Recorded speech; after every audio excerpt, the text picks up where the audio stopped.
अस्सलाम वालेकुम। आज हम उर्दू क़वायद के हिस्सा अव्वल अलिफ में लफ्ज़ को समझेंगे। लफ्ज़ का तारुफ देने से पहले मैं आपको क़वायद के बारे में कुछ बताना चाहूँगी। क़वायद अरबी ज़बान का लफ्ज़ है और क़ायदे की जमा है। क़ायदे के मानी एक्चुअल मीनिंग जो है वो दस्तूर के हैं, लेकिन ज़बान के सिलसिले में जब हम लैंग्वेज के तौर पर इसको इस्तेमाल करते हैं तो लफ्ज़ों और जुमलों के नॉलेज को, इल्म को हम क़वायद कहते हैं। और हर ज़बान और हर लैंग्वेज की जो बुनियाद है वो क़वायद पर ही होती है, इसलिए इसका जानना हर तालिब इल्म के लिए ज़रूरी है। इस सिलसिले में फिर हम आज को सबसे पहला सबक जो है वो लफ्ज़ के बारे में ही देंगे। लफ्ज़ को इंग्लिश में हम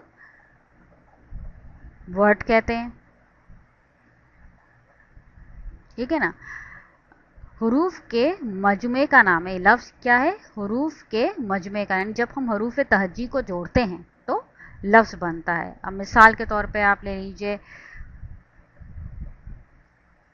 अलिफ जमा हे जमा मीम जमा दाल, लफ्ज़ क्या बनेगा?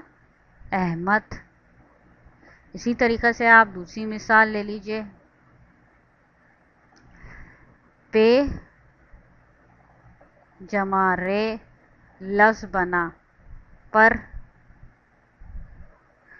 और मिसाल ले लीजिए बे जमा काफ जमा रे जमा छोटी है, लफ्ज़ क्या बन गया? बकरी। इसी तरीक़े से आप एक और मिसाल ले लीजिए हे जमा बड़ी है, लफ्ज़ क्या बना? है। यानी कि आपने इन चारों मिसालों में देखा कि जब हमने हुरूफ तहज्जी को जोड़ा तो हमने लफ्ज़ बनाया, वर्ड बनाया। और लफ्ज़ की भी किस्में हैं। लफ्ज़ की पहली किस्म है कलमा और दूसरी है मुहमिल।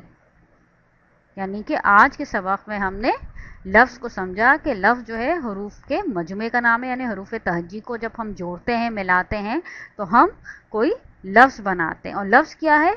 आवाज़ें हैं। आवाज़ एक बात करने को कहते हैं, यानी जब हम कोई बात करते हैं तो उसमें क्या होता है? लफ्ज़ निकलता है, और उस लफ्ज़ को हम गोया हुरूफ को जब हम मिला रहे हैं तो वो लफ्ज़ बना लेता है, यानी मायने लफ्ज़ कहलाता है। लफ्ज़ की किस्में हैं, पहली किस्म कलमा है और दूसरी है मुहमिल।